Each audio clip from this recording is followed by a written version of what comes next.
1 Samuel 24, New Living Translation. After Saul returned from fighting the Philistines, he was told that David had gone into the wilderness of En-gedi. So Saul chose 3,000 elite troops from all Israel and went to search for David and his men near the rocks of the wild goats. At the place where the road passes some sheepfolds, Saul went into a cave to relieve himself. But as it happened, David and his men were hiding farther back in that very cave. "Now's your opportunity," David's men whispered to him. "Today the Lord is telling you, I will certainly put your enemy into your power, to do with as you wish." So David crept forward and cut off a piece of the hem of Saul's robe. But then David's conscience began bothering him because he had cut Saul's robe. He said to his men, "The Lord forbid that I should do this to my lord the king. I shouldn't attack the Lord's anointed one, for the Lord himself has chosen him." So David restrained his men and did not let them kill Saul.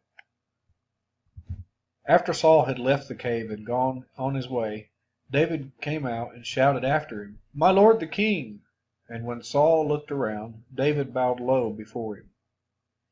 Then he shouted to Saul, "Why do you listen to the people who say I am trying to harm you? This very day you can see with your own eyes it isn't true. For the Lord placed you at my mercy back there in the cave. Some of my men told me to kill you, but I spared you. For I said, I will never harm the king. He is the Lord's anointed one. Look, my father, at what I have done, what I have in my hand. It is a piece of the hem of your robe. I cut it off, but I didn't kill you. This proves that I am not trying to harm you and that I have not sinned against you, even though you have been hunting for me to kill me. May the Lord judge between us. Perhaps the Lord will punish you for what you are trying to do to me, but I will never harm you."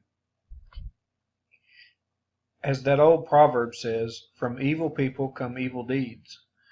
So you can be sure I will never harm you. Who is the king of Israel trying to catch anyway? Should he spend his time chasing one who is as worthless as a dead dog or a single flea? May the Lord therefore judge which of us is right and punish the guilty one. He is my advocate, and he will rescue me from your power.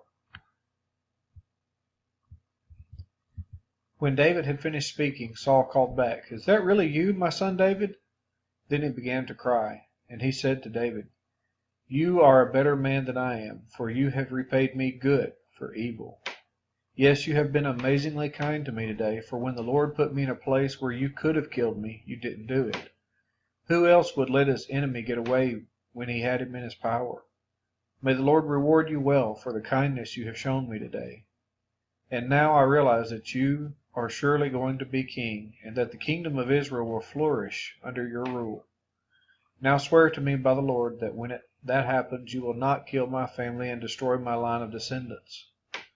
So David promised this to Saul with an oath. Then Saul went home, but David and his men went back to their stronghold.